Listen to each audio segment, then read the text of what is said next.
Seguro, Cuando muchas guste. gracias por la invitación a este panel de exposición y discusión. Y voy a permitirme ah, compartir la exposición. En este caso sería la exposición de campos visuales en la oftalmología. Eh, Primero, bueno, como todo, hay que abarcar la historia de cómo esta representación de los campos visuales se dio. Primeramente, el doctor Inouye en Japón, en la guerra ruso-japonesa de 1904 a 1905. Y aquí es una de las situaciones donde dos tecnologías eh, llegan a compartirse siendo totalmente opuestas. Debido a que en aquel entonces las balas expansivas, que eran las más comunes en la época antes de esta guerra, eran realmente no permitían a los individuos sobrevivir. Hubo un cambio a otro tipo de bala más pequeña y eso permitía a los individuos sobrevivir y ver el daño un poquito más localizado. Es por eso que aprovechando eso y vaya, una gran observación de este médico, se hicieron las primeras descripciones de dónde el campo visual está afectado durante las lesiones. Al principio, bueno, se utilizaba un transbordador de 360 grados para hacer esas mediciones. Eran muy rudimentarias. Sin embargo, una década después, Holmes y Lister ya hicieron las mediciones con los campos que conocemos en la actualidad. Y lo único que no compartieron con el doctor Inouye es la preservación del área macular en unos campos visuales específicos, los cuales vamos a ver más en detalle. Después, Macaulay y Russell quisieron de una manera un poquito más actualizada, más precisa, utilizar los campos visuales con la tomografía computarizada. Eso fue ya décadas después. Y el doctor Jorge Cata, que, bueno, como es bien conocido en Sudamérica, él es colombiano, fue el primero en tratar de estandarizar la perimetría moderna en la descripción de los campos visuales, en este caso perimetría Goldman, ya que la perimetría actual de Humphrey se empezó a usar hasta 1984. Aquí está uno de los esquemas que hizo el doctor Holmes, los mapas de Holmes del Journal Británico de Oftalmología. Aquí tenemos los tipos de prueba de campos visuales. En este caso, el más básico por confrontación. Pero el día de hoy, por motivo de tiempo y también por estar más presente en todas las prácticas clínicas en la mayoría al menos de oftalmología, vamos a abarcar la campimetría automatizada estática. También existen los campos cinéticos y de frecuencia doble, que son muy importantes también para ciertas patologías donde no solamente la visión, sino también el tiempo de reacción también están involucrados. La electroretinografía y la microperimetría, que es una nueva tecnología que vaya, deriva de hecho de la retinografía, y la rejilla de Ansler, que es una tecnología muy antigua, pero muy útil para medir los 10 campos, los 10 grados de campo visual central y sin mucho costo. Y este es bueno, deben estar familiarizados ya quizá con la rejilla de Ansler, que son cuadros de puntos de medio centímetro. Y bueno, aquí se le pide al paciente cubrir uno de los ojos y describir su defecto visual. Muchas veces vamos más allá de solamente describir el defecto visual, sino de caracterizar si es total el defecto visual o si es ondulado o una metamorfosia en un área específica. Pero bueno, regresamos a la campimetría estática estandarizada. Primeramente tenemos que abarcar el campo visual normal, Monocularmente y desde un punto de fijación y un estímulo típicamente presentado, se considera normal 60 grados superior, 70 grados inferiormente, 60 grados nasalmente y 100 grados temporalmente. Aquí cabe señalar que para la campimetría automatizada se toma, y para todo tipo, la isla de visión, que corresponde al área de mejor visión, en este caso la fobia, y la mancha ciega fisiológica, que es muy importante para algunas patologías como el papiledema, por cualquier causa que sea, o por cualquier causa de hipertensión intracraneal que sea, ya que ahí se va a ver una diferencia en el tamaño de esta mancha ciega y bueno, ahora, la ventaja de la campimetría automatizada y la razón por la cual se usa mayormente es que otorga resultados más sensibles y reproducibles, otorga información cuantitativa, unos resultados de manera rápida. No se requiere de un campimetrista especializado como en Goldman. El Goldman es una excelente herramienta, pero sí se necesita alguien de mucha experiencia para conocer dónde el estímulo se debe colocar. Y con las nuevas pruebas perimétricas es posible la detección temprana de varias patologías, incluyendo el glaucoma. Hay algunas cosas importantes, quizá esta charla de las características del campo visual lo hayan visto en glaucoma, pero voy a recordar algunos pequeños puntos, sobre todo el tamaño del estímulo, que va del 1 al 5 en numeral romano, y siendo el más común el estímulo 3, y se usa más que nada en agudezas visuales mejor de 20-200. El estímulo 5 se usa para pacientes que conocemos tienen una visión muy pobre y muchas veces se ve un campo visual totalmente alterado. Sin embargo, en ocasiones a estos pacientes se les puede dar seguimiento con un estímulo mayor. La luminancia también es algo muy importante y este es el principio de la medición del campo visual por umbral.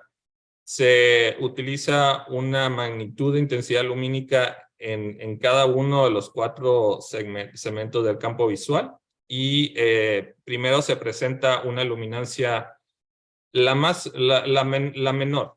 En este caso, unos decibeles muy bajos, y ese se toma como el estímulo umbral. De ahí todo estímulo va a variar a partir de ese primer estímulo.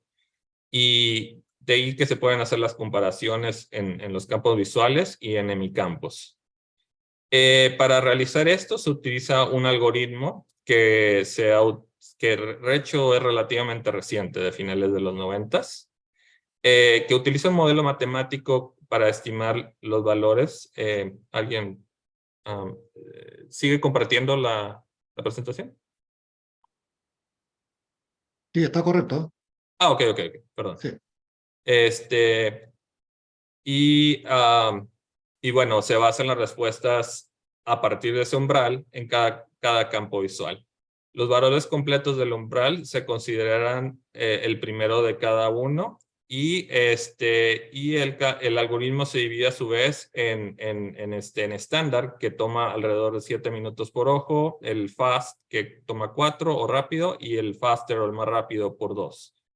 También se utilizan las estrategias 10-2, que es muy similar al Amsler. Y de hecho no hay que menospreciar al Amsler, ya que aquí estamos hablando de una rejilla continua y aquí son campos separados. Entonces, si el Amsler se usa de una manera adecuada, es una estrategia bastante buena.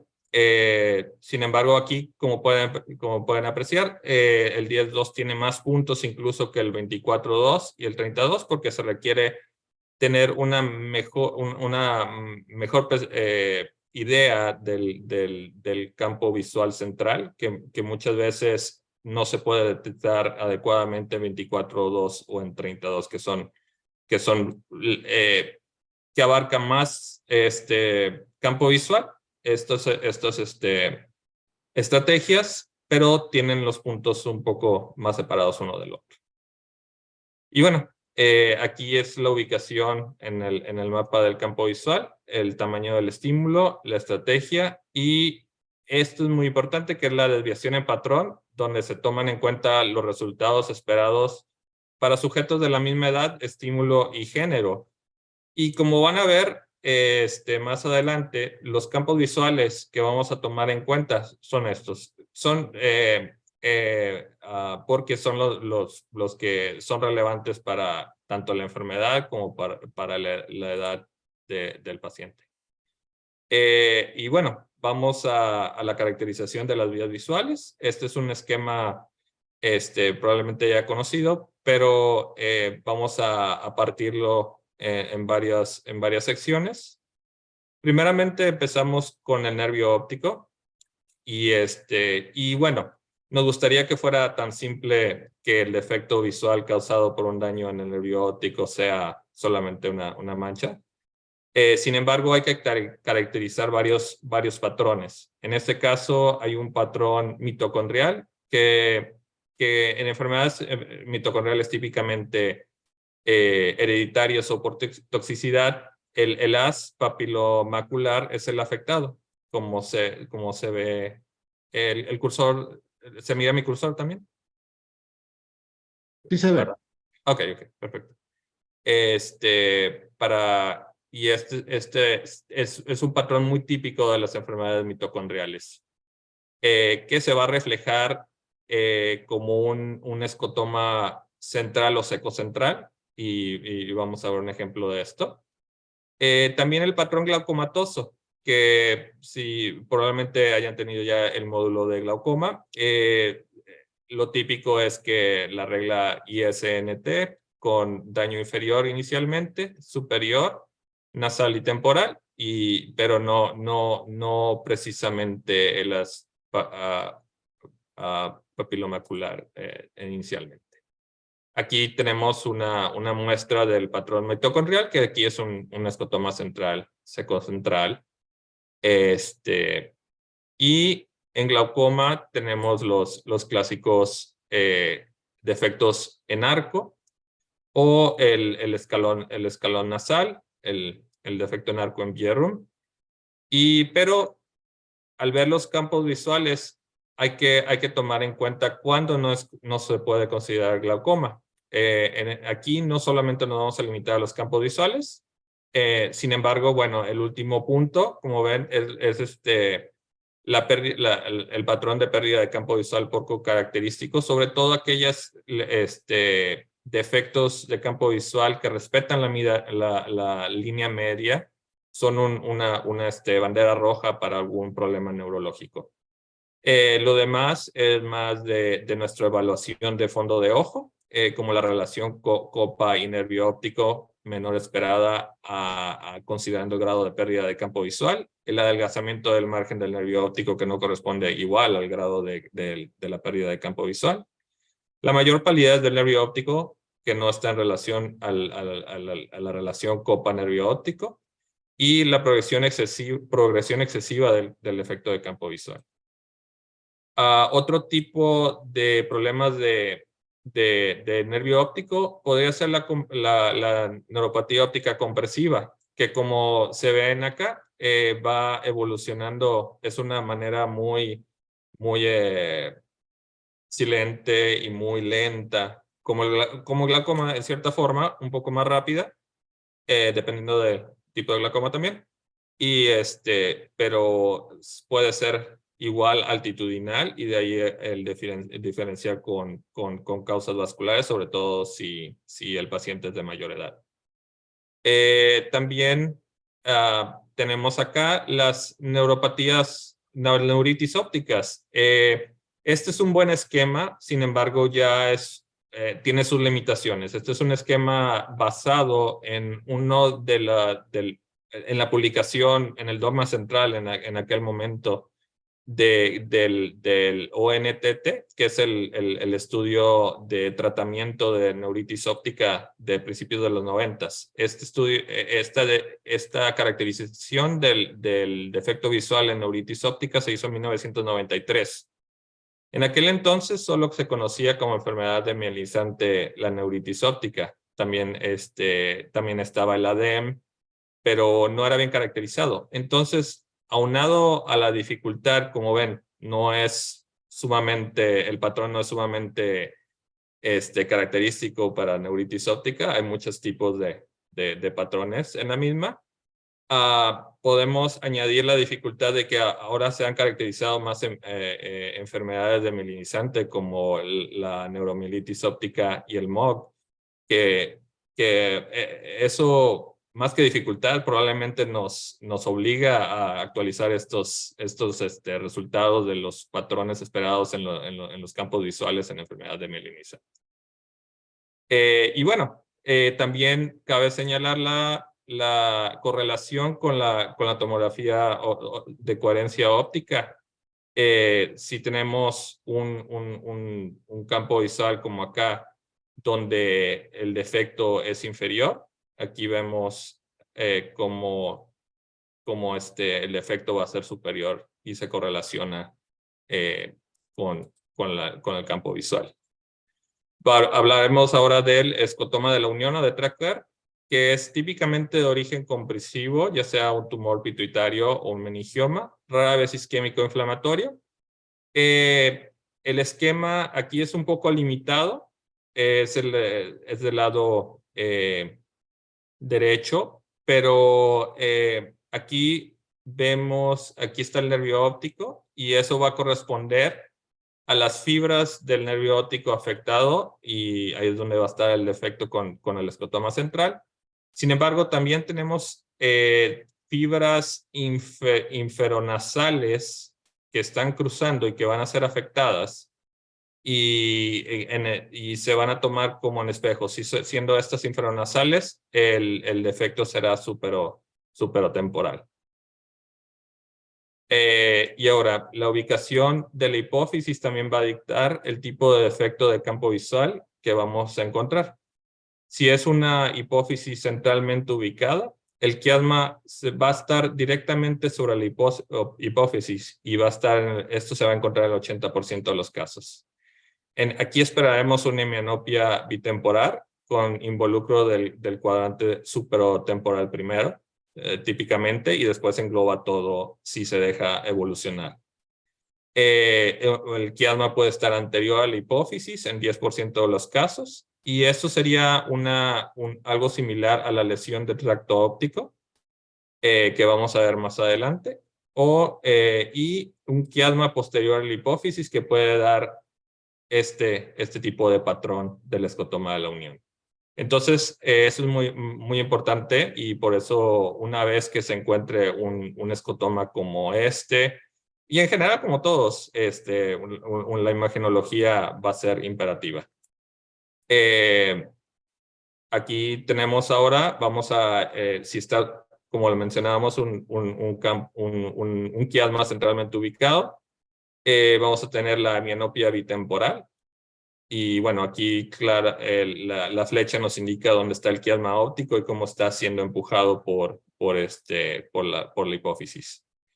Y bueno, igual como mencionamos anteriormente, tenemos que tener una correlación con la tomografía de coherencia óptica, donde se ve la correspondencia con los campos visuales. Sin embargo, esta menopea bitemporal que esperamos en las lesiones de una hipófisis, de un quiasma centralmente ubicado con un adenoma típicamente hipofisiario, también encontraremos otros síntomas y signos que se le llama el síndrome quiasmático. En ellos incluiremos un nistagmo en sub y baja, un desliz de hemicampo, que es cuando el grado de se superponen los campos visuales nasales, y este es un buen esquema. Se superponen los dos campos visuales y más que nada, al superponerse los campos visuales, la fusión que el paciente había tenido previo a la mianopia bitemporal se pierde. Es una aforia que estaba ahí, latente, pero con esta defecto campimétrico se pierde esa capacidad de fusión. Entonces, por ejemplo, si había una exoforia y se convierte en una exotropia, es probable que se tenga visión doble al enfocar. Se pierdan algunos detalles de la visión nasal si es una esotropia, o se vean los objetos en diferentes planos si es una hipertropia que estaba ahí latente. Lo mismo podemos decir de una ceguera transitoria postfijación, donde el objeto a fijar si está muy enfrente va a forzar los campos nasales para ver ese objeto. Sin embargo, el campo temporal que permitía ver a los objetos más allá del objeto al que estamos enfocando no nos va a permitir ver los objetos más distantes. Y bueno, también puede haber una atrofia del nervio óptico en moño, sobre todo si la compresión no es totalmente simétrica. Se puede ver en alguno de los nervios ópticos. Y también, obviamente, si hay alguna producción hormonal, se va a ver algún síndrome hormonal, sobre todo de producción de prolactina o del adenoma del tipo de hormona que esté provocando el adenoma.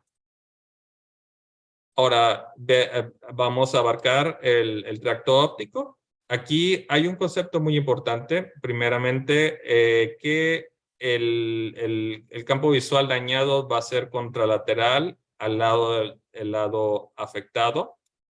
Sin embargo, en el lado no afectado vamos a ver algunas características, sobre todo atrofia óptica en moño se va a ver en el lado contralateral porque es correspondiente al papiloma macular. Y el hecho de que esta área donde la mayor parte del campo visual, de donde proviene la mayor parte del campo visual, va a presentar también en el lado contralateral un defecto pupilar aferente. Es un concepto muy importante. Un defecto pupilar aferente es la relación entre los ojos que nos indica la cantidad del estímulo, la calidad del estímulo, la latencia del estímulo entre un ojo y el otro y el grado de daño de fibras ópticas. Hay que tomar en cuenta que el defecto pupilar aferente es muy relacionado al defecto del campo visual y no de la profundidad de la pérdida visual en algún punto. Entonces, todos estos defectos campimétricos que hemos abarcado ya con anterioridad, el del nervio óptico, la miopía bitemporal, puede ser que exista un defecto pupilar aferente si es bastante asimétrico. Y refleja el campo de pérdida de campo visual. Y aquí vemos un pequeño video. Aquí se ve muy claramente un defecto pupilar aferente. Como ven, en el lado izquierdo se contrae inmediatamente después del reflejo del estímulo luminoso. En el lado derecho se dilata. Esto es un defecto pupilar aferente muy evidente.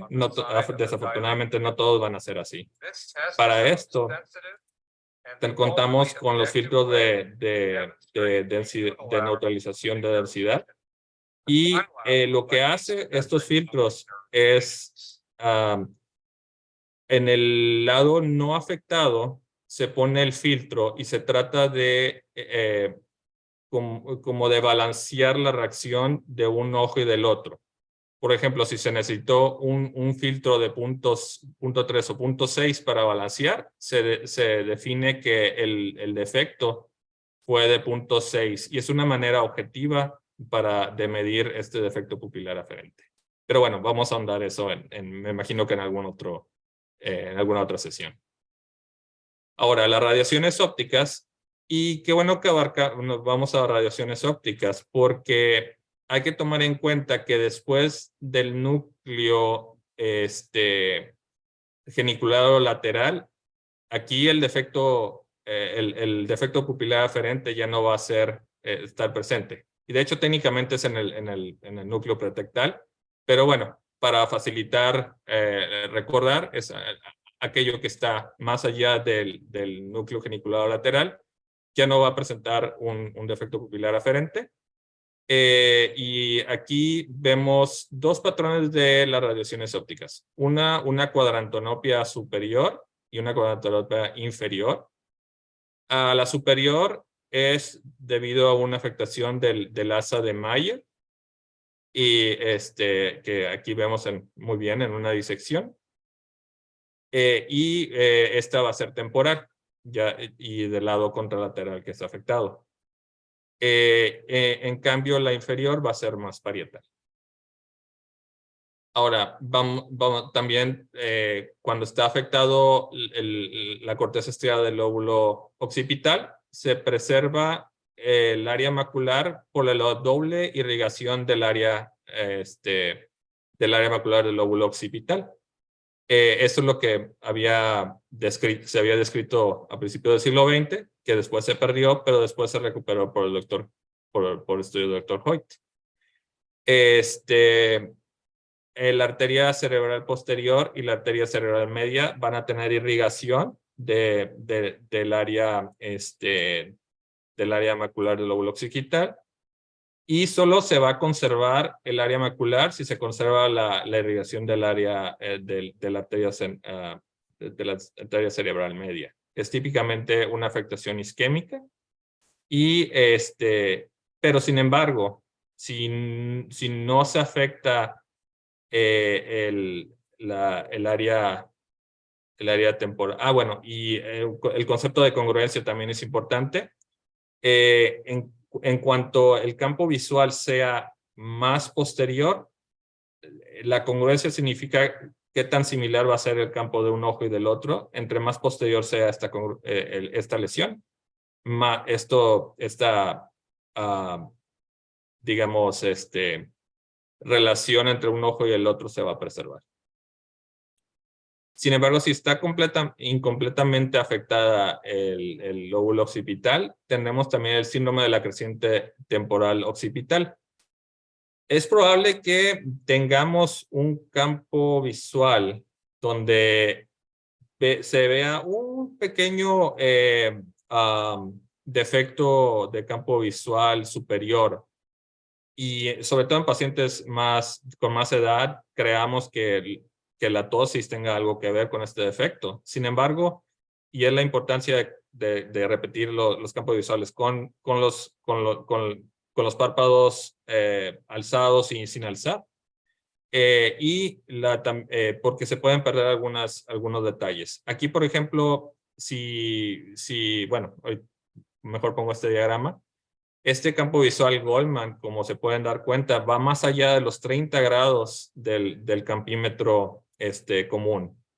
Entonces se pierde toda esta creciente temporal occipital. Y por eso mismo es que, a pesar de que el campo visual estático es el más usado, también los otros campos visuales tienen su función dentro del diagnóstico, el pronóstico del paciente. Y bueno, situaciones especiales. También está la atrofia cortical occipital. En este caso tenemos un paciente mayor con una hemianopia homónima izquierda, que además tienen algunas dificultades, una agnosia bastante marcada, Y debido a esto y a la agnosia, y una resonancia magnética probablemente normal, salvo por algún grado de atrofia difusa, nos inclina a hacer pruebas como la tomografía por positrones, donde aquí sí se ve el daño en el lóbulo occipital. Eso no significa que los campos visuales son bastante importantes, pero hay que correlacionarlo con también el panorama clínico del paciente. Otro defecto que se puede dar es el defecto de campo visual en tablero de ajedrez, que es típicamente de varias zonas de la corteza occipital, típicamente isquémico. O puede ser que el paciente tenga tan mala fortuna como este paciente, que es realmente una excepción. Y lo que la haría diferente al típico infarto del lóbulo occipital es que aquí sí tendríamos un defecto pupilar aferente por la ubicación de la lesión, pero esto es realmente extraño. Lo típico es que sean isquemia occipital en varios lados. Otras situaciones especiales son las sectoranopias, que esto se da en el núcleo geniculado lateral, ya sea por una oclusión de la arteria coroidea posterior lateral o de la distal anterior. Aquí es donde quiero hacer la diferenciación con lo que había mencionado, de que todo del núcleo geniculado lateral en adelante producía defecto pupilar aferente, cuando la lesión es exactamente en el núcleo geniculado lateral, no existe tal defecto. Ahora, pronóstico de tratamiento. Con excepción de ciertas causas inflamatorias o compresivas, la mayoría de estos defectos pueden llegar a ser permanentes.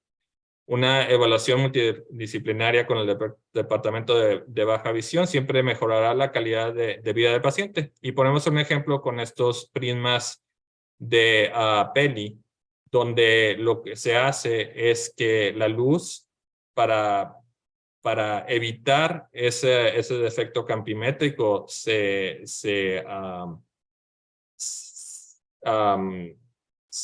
cierta forma se dobla con los prismas para captar un poco más para asimilar incluso en ciertos pacientes esa falta de involucro macular. Se requieren, sin embargo, por muy adecuado que suene esto, se requieren pacientes altamente motivados para poder poner este tipo de prisma y que dé sobre todo resultado. Ahora, no sé si haya tiempo para casos prueba. Sí, estamos con tiempo. Ok, muy bien. Y bueno, aquí invito la participación de quien desee. En este primer caso, la lesión está aquí. Entonces, por favor, si alguien pueda mencionar qué tipo de defecto podríamos encontrar. Se abre la discusión para ver quién desea opinar. Sí, por favor. A ver, doctor Cárdenas, ¿cómo sería la...? ¿Pueden abrir el micrófono para quien desea hablar? Escrito en el mensaje, hemianopsia bitemporal, 2 colegas. Sí. ¿Ya? Incluso, no sé, abrir el cursor a alguien que... ok, creo que ya están los mensajes. Muy bien. Sí. Muy bien. Bueno, dejé esto en blanco para que alguien dibujara, pero está bien. Con la descripción es suficiente. ¿Y qué signos se esperaría y qué síntomas se esperarían encontrar en este tipo de lesión? A ver, ¿alguien quiere opinar acá de acuerdo con el diagrama?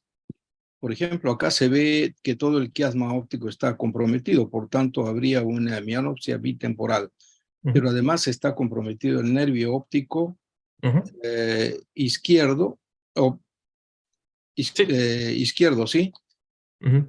O es derecho, ¿cómo es? A ver, Es izquierdo. estamos de abajo para arriba, ¿no?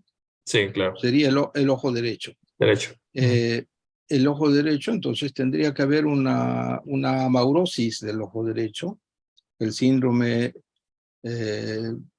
digamos, yuncional anterior, un síndrome quiasmático anterolateral derecho en este caso. Esa es la, sí. Sí, muchas gracias, doctor Ríos Montenegro. Sí, este es el segundo, de hecho, el segundo caso del... Pero no sería esta la representación, sería tal como está el ASPA, o sea, la lesión que abarca todo el quiasma, sería síndrome hemianópico bilateral, bitemporal completo y amaurosis completa. Lo otro sería para el siguiente cuadro, esto sería para una cosa incipiente, o sea, inicia con esto, ¿no? Inicia con esto el temporal superior del contralateral y el escotoma central. Y sería del otro lado, sí. Como decía el de Traquair, ¿no? Sí. Muy bien. Y bueno, ¿dónde esperarían que el quiasma estaría en relación a la hipófisis?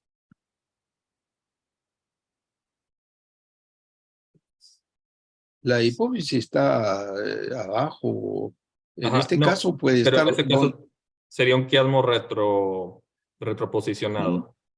No necesariamente, porque puede estar en cualquier parte. No se ve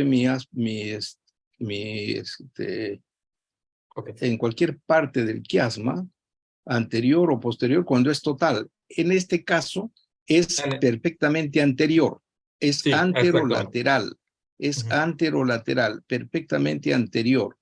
Cuando es completo ya abarca, ya estamos alejándonos del esquema anterior, ¿no es cierto? Sí, claro, Este es otro. Sí, sí. Ya, ahora sí. Este es el de Traquair, el típico de Traquair, ¿no? Escotoma central, pero a veces hay acá también en el ojo, en la proyección del ojo con el escotoma central, hay también una cierta cuña temporal superior. Sí. Porque siempre si es que se ha comprometido esto en el quiasma, en un ojo va a haber en el otro también, que puede ser menor, pero existe también en el otro ojo un escotoma como cuneiforme superior temporal. Y podría ser, sí, Siempre hay. Cuando hay escotoma central con un defecto temporal superior. Muy bien. Muchas gracias. Y bueno, en resumen, este es un esquema que le agradezco a la doctora Tang me proporcionó. Esto resume muy bien la charla. Primeramente, en un campo visual, tenemos que ver si es confiable o no es confiable. Aquí tenemos el grado de fijación del paciente, los errores de positivos y negativos. Si es confiable y puede ser normal o anormal, anormal en un ojo, estamos considerando una enfermedad que involucra las vías visuales anteriores, ya sea una retina o nervio óptico. Si los dos ojos son anormales, entonces estamos considerando una enfermedad que involucra el quiasma o la vía visual retroquiasmática.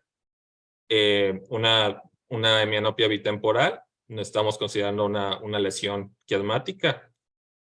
Una hemianopia homónima, si es contralateral a la lesión retroquiasmática, y tiene un defecto pupilar aferente en el lado de la hemianopia, estamos con una lesión del tracto óptico. Si no hay un defecto pupilar aferente, estamos con una lesión ya sea del cuerpo geniculado lateral, de las radiaciones ópticas, o del lóbulo occipital.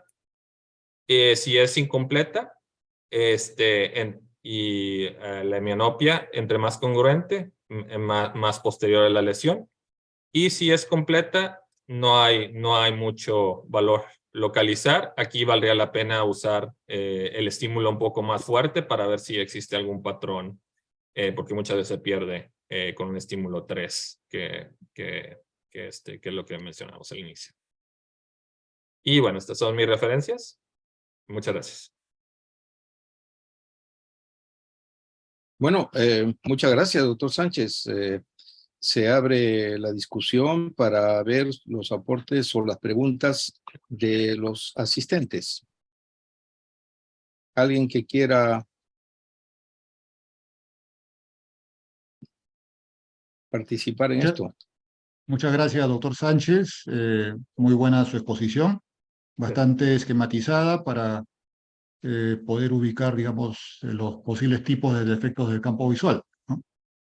Y que justamente acá tenemos a varios residentes que están en formación y que justamente requieren de ciertos patrones para poder orientar el diagnóstico, ¿no? Entendiendo pues que el estudio del campo visual es un estudio que puede ser a veces aportante, ¿no?, en información, o a veces puede traer también confusión según cómo se haya realizado. Nosotros acá en Perú tenemos varias marcas de equipos de campo visual, ¿no? Y entiendo pues que en Estados Unidos siempre se ha preferido el Humphrey. Sí, claro. Y muchos de los campos visuales que se usan acá en Perú, digamos, se asemejan mucho a los campos visuales del Humphrey, ¿no? Por lo tanto, acá los utilizamos en forma, digamos, indistinta, ¿no? Usamos un Humphrey como de otras marcas presentes, ¿no? Y usualmente con bastante fiabilidad, ¿no?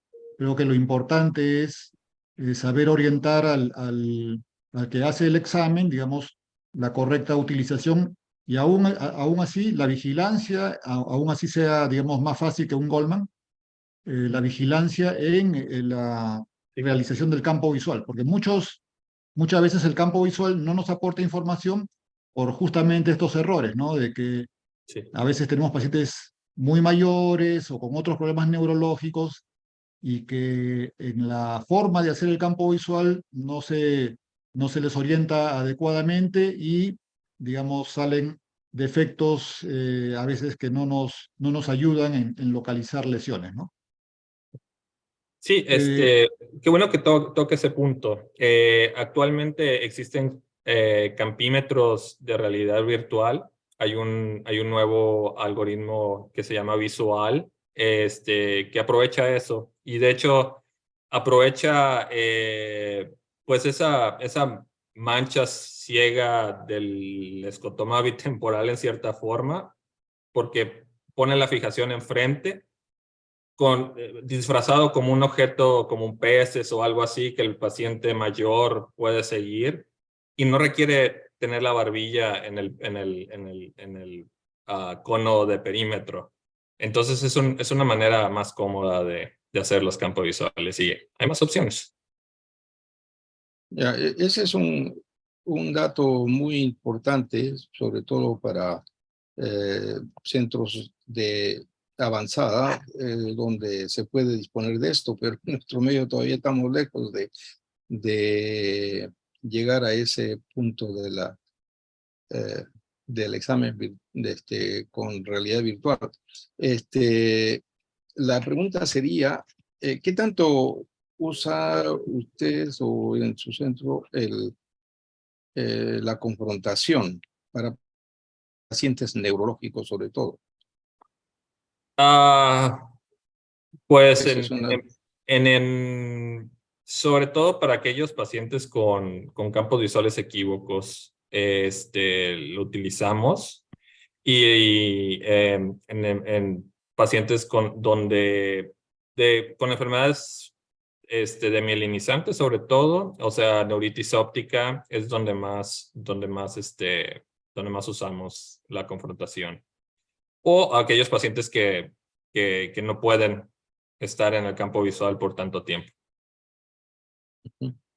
¿Y qué tanto hacen la correlación del campo visual con el examen de fondo de ojo, particularmente con la población de fibras nerviosas retinales o sus defectos en diferentes sectores?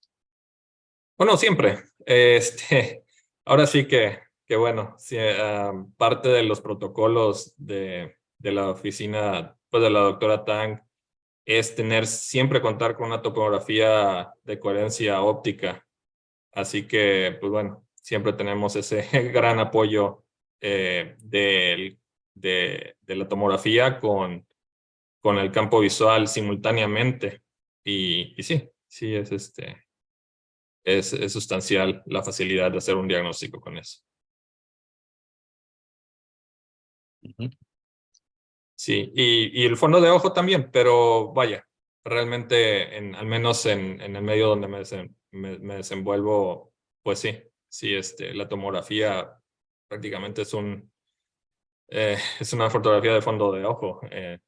Sí, es muy La necesario. retinografía, ¿no? La retinografía Sí, que presta mucho más información. sí. Bueno, es mucho más, nos dice mucho más datos. Claro. La retinografía, incluso en algunas ocasiones más que la propia tomografía de coherencia óptica, Sí, por lo menos claro. en nuestra experiencia. Y el nuevo derivado de la microperimetría también, que es una combinación prácticamente de los dos. Ujú. Sí. Hay un par de comentarios y Ah, preguntas en el chat. Uno A de ver. ellos, de doctor Julio Centeno de Chile, dice, la historia del paciente es muy importante a considerar. Por ejemplo, trombosis retinianas previas o fotocoagulación por retinopatía previa. Acá está. no. Pensé que estaban hechos. Ok, ya. Sí. Claro, correcto, ¿no? En caso de patología Sí, a retiniana ver. previa, tratada o no tratada, puede dejar también secuelas del campo visual. Sí, claro. Claro, incluso la misma, um, ¿cómo se llama? Panfotocoagulación incluso puede también dar algunos efectos. Hay otra pregunta. ¿Me puede repetir la pregunta? Es que no la veo en el chat. Ok. Sí, Dice, por la favor. historia del paciente es muy importante a considerar. Por Ujú. ejemplo, trombosis retinianas previas o fotocoagulación por retinopatía previa. Sí, claro. Sí, Sí. sí. No, definitivo. De hecho, tuvimos un paciente similar no hace mucho que tenía problemas de defecto campimétrico y sí resultó siendo una consecuencia del láser de fotocoagulación. Sí, no, muy acertado el comentario. Ya, acá veo una pregunta de la doctora Blanquita Alzamora, ¿no? Estimado doctor Sí. Sánchez, ¿con qué frecuencia ha observado neuropatía óptica glaucomatosa con neuropatía isquémica? Muchas gracias. Pues es poco frecuente, al menos en el medio donde estamos. Sí. Primeramente porque, bueno, la isquémica, usualmente el disco en riesgo es algo que esperaríamos ver. Y si bien no siempre se cumple y hay otras causas de neuropatía isquémica, no nada más no arterítica, no lo vemos mucho. Y la otra razón es porque, bueno, referimos rápidamente a aquellos que tenemos la más mínima sospecha de arterítica. Esa también es otra razón de la neuropatía óptica isquémica arterítica. Entonces, vaya, ese es un gran sesgo que tenemos. Entonces, sí, realmente no lo vemos muy poco que coexistan la neuropatía óptica glaucomatosa con isquémica. Ya, hace un mes, en esta misma sesión del capítulo de neurooftalmología de la Sociedad Peruana de Oftalmología, nos tocó presentar el tema de la patogénesis de la neuropatía óptica glaucomatosa y demostramos, cosa que no es conocido mayormente, que la génesis del daño del nervio óptico, de la papila específicamente, es de origen vascular, pero no del lado arterial, sino del lado venoso, y lo hemos demostrado eso con bastantes datos, de manera que eso no es muy conocido porque no se conoce digamos, los efectos que tiene el aumento de la presión venosa, que es lo que ocurre en la hipertensión ocular. Pero ese es un tema que hemos desarrollado en toda una hora, de manera que en pocos minutos no se va a poder recapitular todo. Sí, hubiera estado muy interesante ver eso. Es Demostrándolo, sí. Hay una pregunta del doctor Jorge Hua. ¿Sí, algo quería hablar? Sí, perdón. ¿Es una ausencia de gradiente entre el lado arterioso y venoso o qué es lo que...? No, es que el aumento de la presión ocular necesariamente aumenta la presión venosa de la vena central de la retina, y todo aumento de presión venosa repercute en el circuito vascular mediante la contracción de todo el segmento, tanto de la propia vena como de los capilares. Y al reducirse el flujo capilar, es que viene el proceso de isquemia. Y el esfuerzo del lado arterial para empujar ese aumento de presión venosa hace que también se contraiga la arteria y entonces entra en un círculo vicioso. Esa es la patogénesis que hemos demostrado hace un mes justamente, ¿no? En este mismo escenario. Bien. Perfecto. El doctor Jorge Guamán le hace una pregunta acá.